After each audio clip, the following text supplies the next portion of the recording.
Pleasure of introducing one such dedicated and talented member of our research community, the first speaker of the conference, Dr. John Marshall.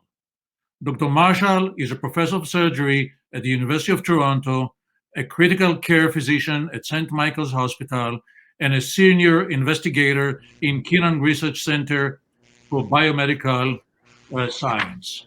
He is a Canadian principal investigator for ReMAP-CAP, a global trial focusing on treatment of COVID-19. Dr. Marshall is current co-chair of the WHO Working Group on the Clinical Characterization and Management of COVID-19. In his talk, Dr. Marshall will discuss the changing nature of clinical trials in the face of COVID-19 pandemic. Dr. Marshall, the floor is yours. Well, thank you so much, Mr. Hofstein, and thank you to Clinical Trials Ontario. Thank you, Minister Romano and Ms. Marlin, for your comments at the start of this. Could I have my slides up, please?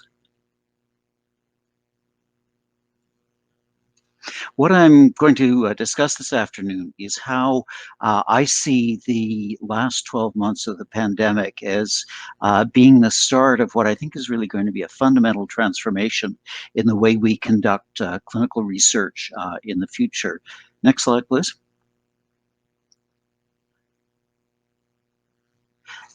Yes, that one. Thank you very much. Now, obviously, the last year has fundamentally disrupted most of our lives, but the truth is that pandemics are a recurring part of human existence, and pandemics and plagues have been with us for as long as we've been on this planet. The top picture there shows a grave from China, victims of a pandemic or plague from about 5,000 years ago. But we know, for example, during the bubonic plague in Europe in the 13th, 14th century, something like a quarter of the European population died as a result of an acute infectious disease. And more recently in 1918, 1919, the influenza pandemic at that time killed something like 40 to 50 million people worldwide. And so this is a theme that has not only shaped the way our societies are structured, it's actually had a profound impact on the human genome and the way we will respond to infectious challenges in the future. The next slide, please. There are differences, however, in the 21st century with the contemporary group of plagues and pandemics that we have experienced. I think it's perhaps striking that over the past 20 years, we have seen a series of viral infections that have, to varying degrees, impacted significant parts of the planet. Starting in 2003 with the SARS epidemic, which particularly hit Toronto, but also China and other areas, then to the H1N1 pandemic of 2009, which was truly a global phenomenon, followed in the teens by an Ebola outbreak, a Zika outbreak, outbreaks of less widespread but equally virulent influenza, H7N9, H5N1, and then in the last year, the COVID-19 outbreak, the coronavirus outbreak. And I think two things characterize pandemics of the 21st century. The first is the capacity with which they can spread from a small regional outbreak to a global pandemic. And that's been facilitated by changes in air travel and the fact that we really do live in a truly interconnected world. But the other thing that has changed, and has changed fundamentally since the influenza pandemic of 1918, 1919, is that many of those patients who are impacted by pandemic infections, in fact, can be salvaged. And they can be saved because we can provide supportive care in a hospital and particularly in an intensive care unit.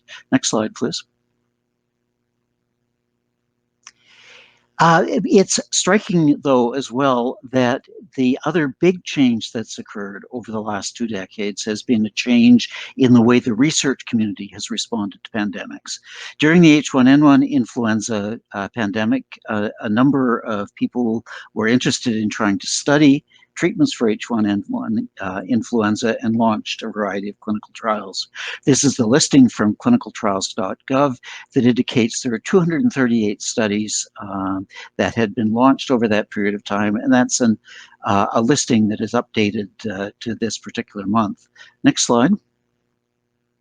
By the time of the COVID-19 pandemic, however, I think both clinicians and researchers had come to the conclusion that research was not a luxurious adjunct to the provision of clinical care, but it was a fundamental component of the provision of that care. And so there are now over 5,000 studies of COVID-19 registered on clinicaltrials.gov. They come not only from clinical trials powerhouses, such as Canada, the United States, Europe, and Australia, but indeed from 106 countries around the world that include such places as Madagascar and a number of different countries on the African subcontinent. Next slide, please. The problem, however, with clinical trials during the COVID-19 pandemic is that there are many of them, but most of them are small. Many of them never really get off the ground in the first place. They're of variable quality from the perspective of the methodology employed to minimize bias and confounding. Often they are asking similar questions in cohorts of patients that may be in the several dozens to several hundreds, and each of them is independently attempting to launch and recruit patients. This is a time-consuming process and one that ends up turning a situation where we really want global collaboration into one that is dominated by competition. Next slide, please.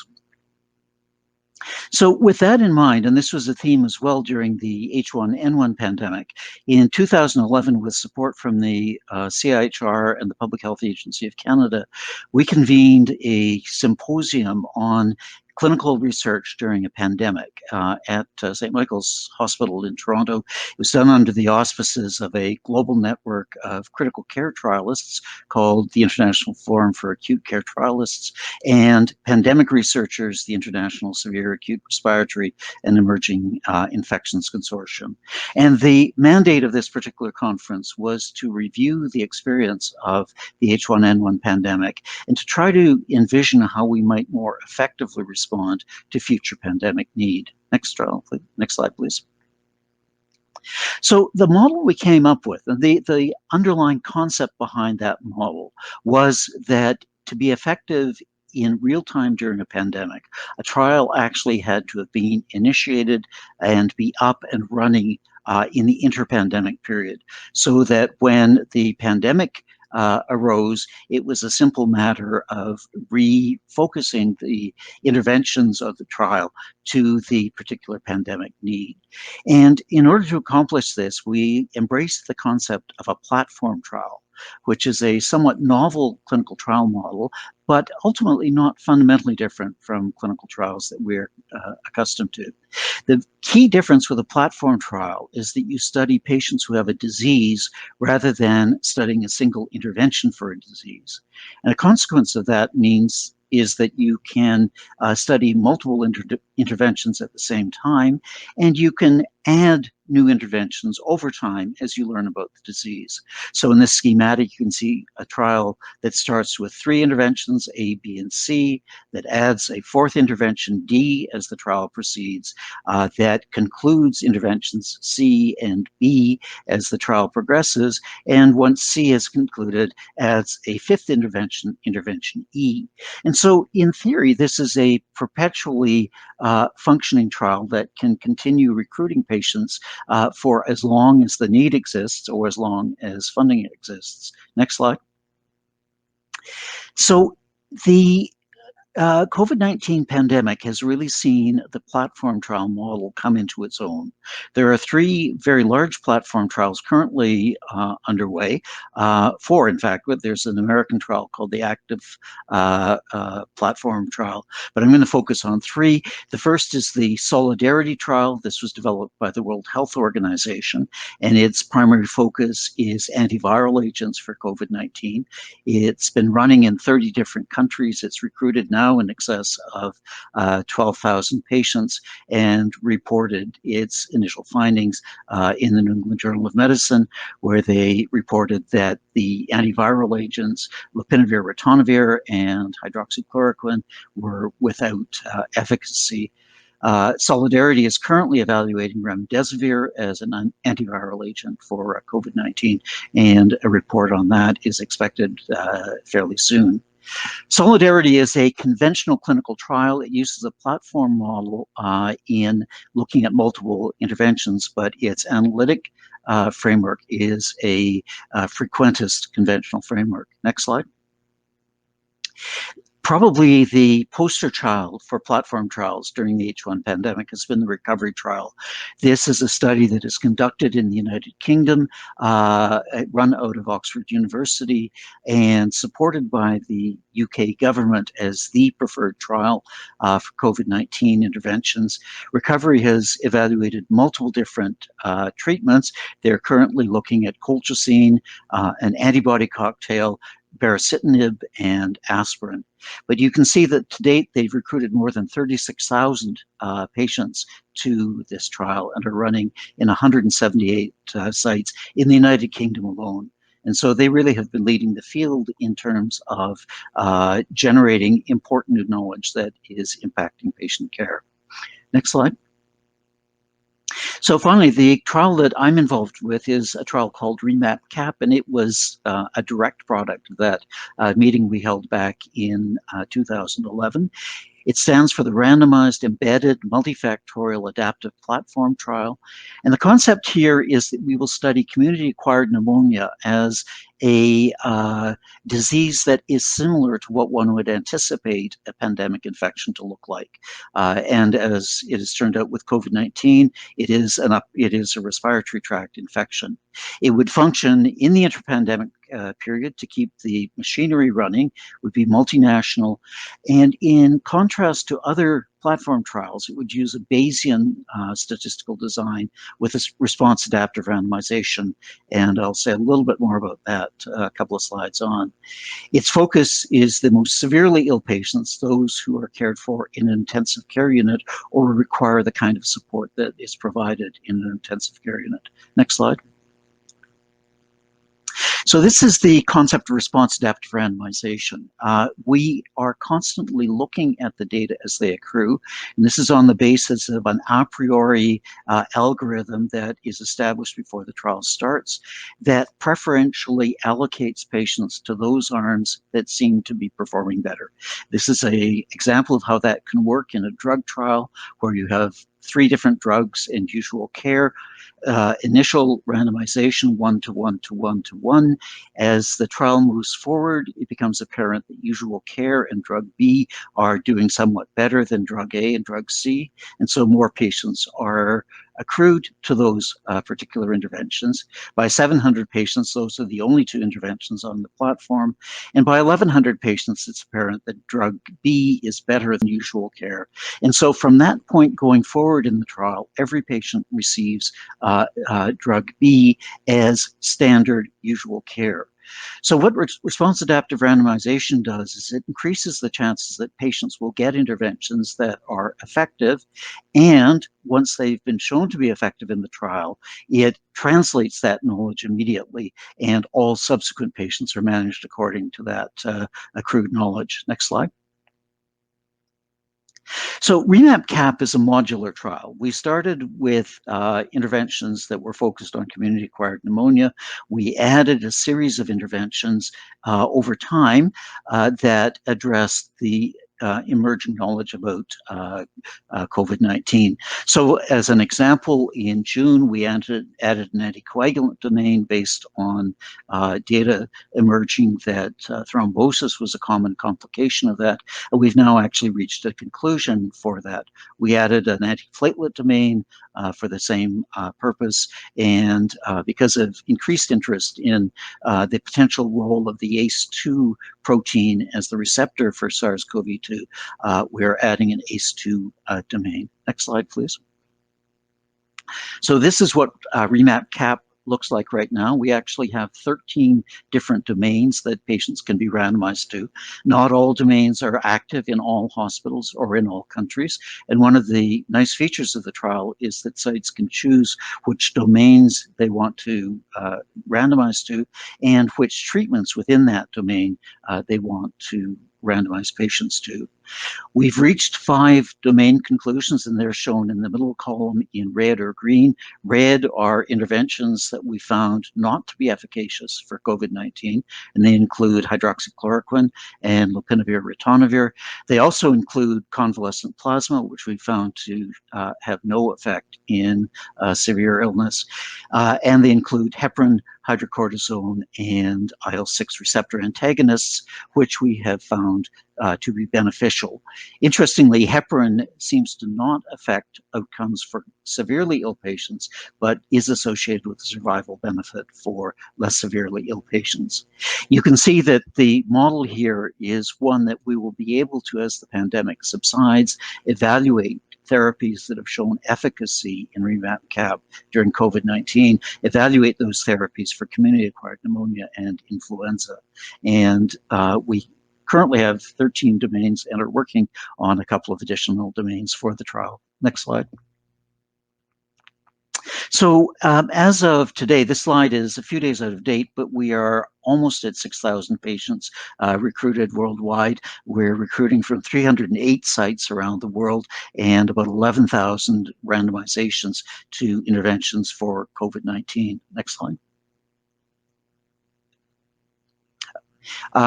So I want to just focus on the issue of why we need to study interventions during a pandemic.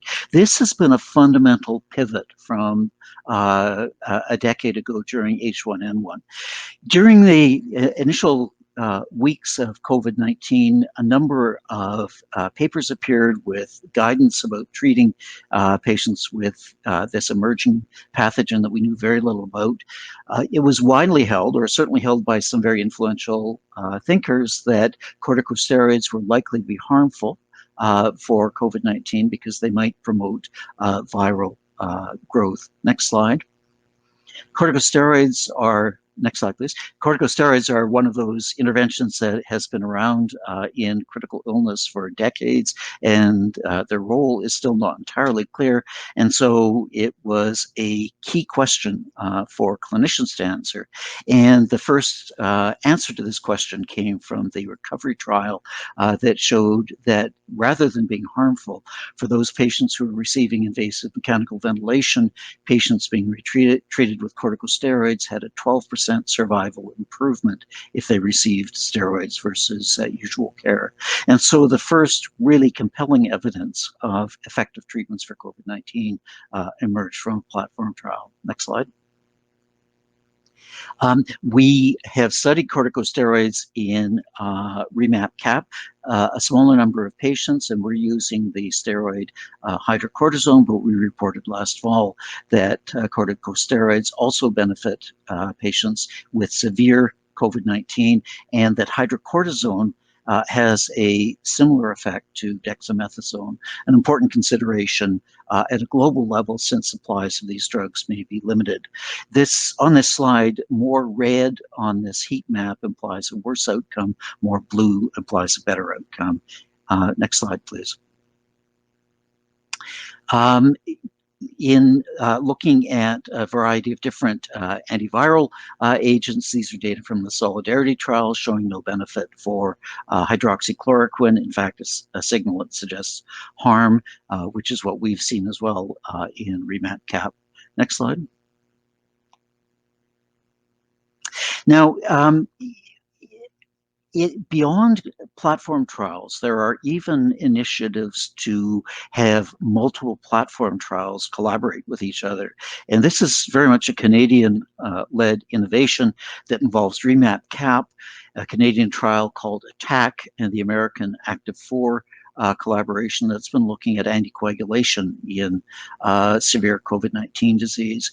And what this multi-platform clinical trial has shown in now more than 3,000 patients with COVID-19 recruited to it is that for those patients with moderate disease, regardless of the level of D-dimers at recruitment, there is a significant improvement in outcome if you receive full dose anticoagulation. For patients with severe state disease, however, you don't see benefit. It's futile and potentially harmful, although there's no difference in mortality. There is a difference in the degree of organ function. This happened in the matter of about 6 months. We were able to, on a global basis, provide an answer about an intervention that at the start of the pandemic, we would not even have imagined might benefit patients with COVID-19. Next slide. This shows results from the ReMAP-CAP trial on antagonists to a protein called interleukin-6.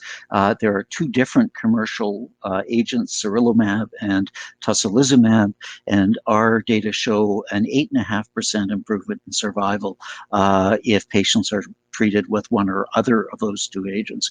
And importantly, one of the things one can gain from the platform trial model is one can understand how interventions interact with each other.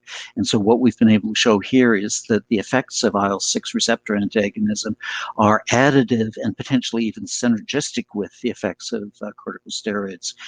So we're able to understand treatment in a real-life situation where patients receive multiple different interventions. Next slide. So I want to just finally close by talking about how COVID-19 has been changing clinical research. Next slide, please. I spoke about the multi-platform clinical trial. In addition to large-scale collaborations on individual platforms, we're now moving to a model where those platforms collaborate with each other, and in doing so, recruit at global scale and in timeframes that even a few years ago would have been unimaginable for a disease such as this. Next slide. We have also begun to look at how we can pool data from clinical trials that are still in progress. This is a report from the working group of the WHO that I chair. We developed a model of prospective meta-analysis, whereby we shared data from recently completed or even ongoing clinical trials to understand effects in real time. And this was looking at the use of systemic corticosteroids for COVID-19. It pooled data from ReMAP-CAP, from recovery, and from 5 other clinical trials to show consistency of the signal for benefit for corticosteroids across geographic regions and across types of steroids. So it works for both dexamethasone and hydrocortisone. We are currently conducting a prospective meta-analysis for interleukin-6 receptor antagonism, as well as for anticoagulants for ReMAP-CAP. So another way in which we're able to accelerate the translation of emerging knowledge from trials into clinical practice guidelines. Next slide. Now, of interest to this particular group, the lessons from COVID-19, I think are going to have a fundamental impact on how the ethical approach to conducting research in the future. We are obviously with COVID-19 dealing with a disease that carries substantial risk and for which we know very little, or at least at the onset of the pandemic, we knew essentially nothing. The consent process, the informed consent process, is complicated because patients are isolated, families are not allowed into hospital, and so it becomes necessary to obtain consent remotely. We're dealing with multinational clinical trials that fall under the jurisdiction of multiple different REBs that have differing approaches. In ReMAP-CAP right now, we have a 21-page consent form, which is driving our patients and their families crazy because they don't want to read 21 pages at a time of great stress. And so we're looking at trying to come up with better models using infographics to highlight the essence of the consent process. But another theme here that I think is going to be really interesting to discuss as this moves forward is the impact of response adaptive randomization. Most trials proceed from the assumption that it's a 50-50 chance you will get one drug versus the other, and that we don't really know which is better. A platform trial using response adaptive randomization says, we think this is working better because patients who've been getting this drug are seem to be doing better, and therefore we're going to increase the likelihood that you get that. What that means is that patients who are recruited to several different domains in the trial, on average, are going to be getting care that is slightly better than they would get if they weren't within the trial. And so the impact of that on ethical considerations and even the ethicality of models of randomization that don't learn as the randomization process proceeds, I think is going to create some interesting discussions as we move into the future. Next slide. Now, finally, the effectiveness of clinical research depends on multiple different things, but never has it been more important, never has it been clearer how important the role of government is in this. In the United Kingdom, the National Health Service, through the National Institute for Health Research, has developed a model that has integrated clinical research into clinical care, and it has been this model that has really enabled the United Kingdom to stand out in the research landscape. They establish trial sites and trial recruitment targets. Next slide. They also prioritize individual trials so that during the COVID-19 pandemic, recovery is prioritized for hospitalized patients, and ReMAP-CAP is prioritized for ICU-based patients. And so as a result of this, everyone is working to the same trial. The trials are funded by the provincial government, and so the obtaining of funds, the obtaining of contracts has all been worked out in advance, and it's really been that has allowed the Brits to succeed as they have. Next slide. But even despite this, there are editorials in the British Medical Journal suggesting that the United Kingdom needs to do better, pointing to the fact that only about 10% of all COVID-19 admissions are being recruited to recovery, and about 20% of ICU admissions to ReMapCAP.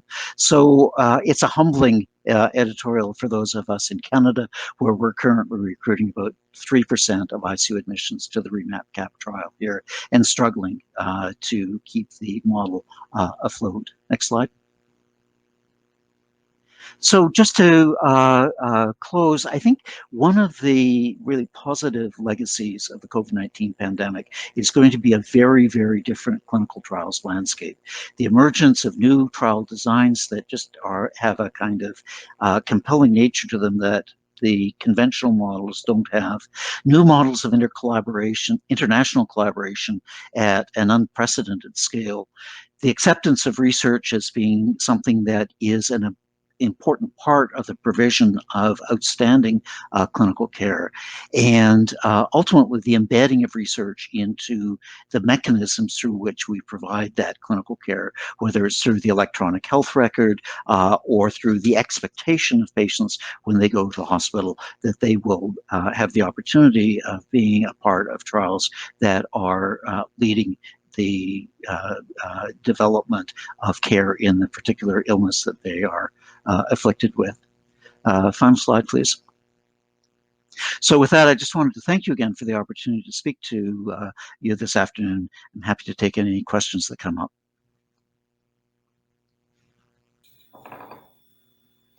Thank you very much, John, for your presentation, for sharing your experiences with us, especially during this very challenging time. We do have some questions, so I'll get you started here. The first one is, what were the key contributors to deliver such a large-scale project during a time when resources were highly constrained? So I think there are several things, and I think it depends on the the jurisdiction. So at the WHO level, the WHO took as an act of faith that they had to do clinical trials. And so they launched Solidarity, and that brought governments on board. And bringing governments on board brought funding on board for the Solidarity trial. Same happened in the United Kingdom, where the United Kingdom accepted that this was part of their responsibility during the pandemic. With ReMapCAP, we had this kind of model that we believed could have relevance to a pandemic. We thought if we had another 5 years, we could have it in shape so that it would really work effectively, and found out that unfortunately we didn't have 5 years, so we had to get going. But I think that the model was compelling enough that we were able to get support from funders, and importantly from clinicians and hospitals to run that trial. So it perhaps is partly related to the primacy of evidence in guiding clinical practice, that it's become such a principle these days that research is now accepted as being a key element of that clinical practice. Thanks. Let me just see what other questions have come through here. Okay. What opportunities do you see for improving how we integrate real-time research into care in situations like the COVID-19 pandemic where speed is imperative? Yeah, it's a wonderful question. And so obviously one of the things that I think moving forward we need to be thinking about is integrating research platforms into clinical care platforms, into the electronic health record. That's happening to a certain extent in the United States right now, where data for ReMap-CAP are simply being downloaded from the electronic health record. That simplifies the process. Contracts is a major major hurdle in the process, and I think streamlining the contract process and actually having pre-existing contracts in place and not trying to reinvent them each time is going to be important.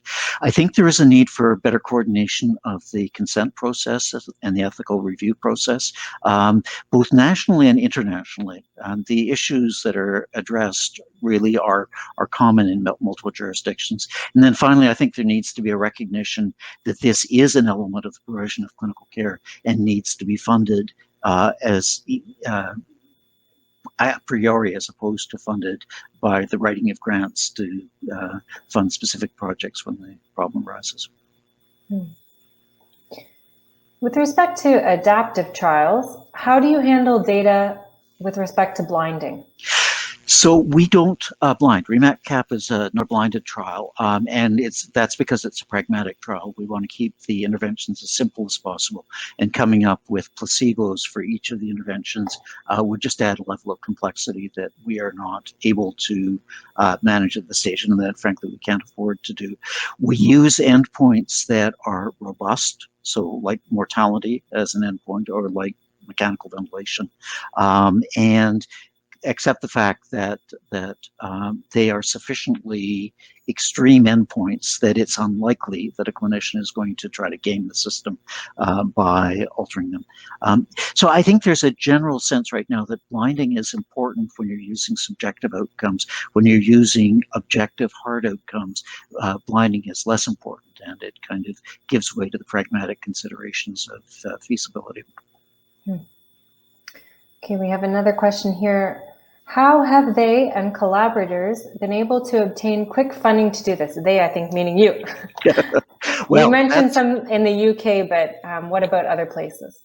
So it varies. In Canada, we actually had some funding from CIHR to run to develop the platform. It goes back 2 years before the pandemic occurred, and we've been using that money to run ReMap-CAP. We have been struggling to continue recruitment to that, and rethinking the funding process in Canada, I think, is going to be important because the competitive peer-reviewed funding process, where people are funded as individuals for ideas, which is really what the peer-reviewed grant agency model is, really doesn't work for something where what you want is funding for core infrastructure that will support multiple ideas over time.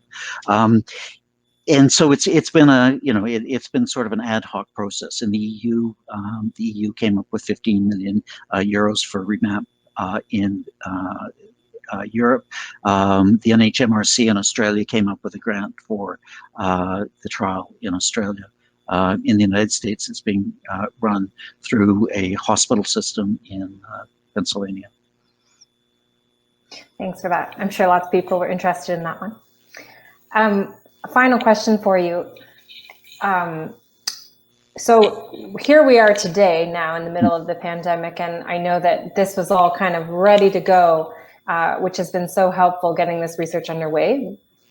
What do we need to do today, and based on everything that you've learned, to be ready for the next one? Well, I think we can identify a number of roadblocks, and addressing each of those roadblocks independently. And they do include such things as contracts, ethical review, data architecture, and that sort of thing. We've made some inroads into all of those. I think the single most important thing we can do to be ready for the next one is to maintain and build what we have going in the current pandemic, whether that is CATCO, which is the Canadian arm of the Solidarity Trial, looking at hospitalized patients, or ReMAP-CAP, looking at patients in the intensive care unit. The amount of work that goes into launching new sites is substantial, and the time lost in that is significant. And so I think the more that we can have something that's simply up and running and sort of whirring away in the background, the more nimble we're going to be when the need comes again. And the need is going to come again. I think that the truth is that we will be faced with a recurring problem of emerging pandemics. We just don't know what it's going to be. We don't know when it's going to be, but we do know that it's going to happen. Well, all the more reason for the platform model to be something we consider moving forward. So thank you again so much, Dr. Marshall, for your presentation, for your many, many contributions to the work that's happening in this province and around the world at such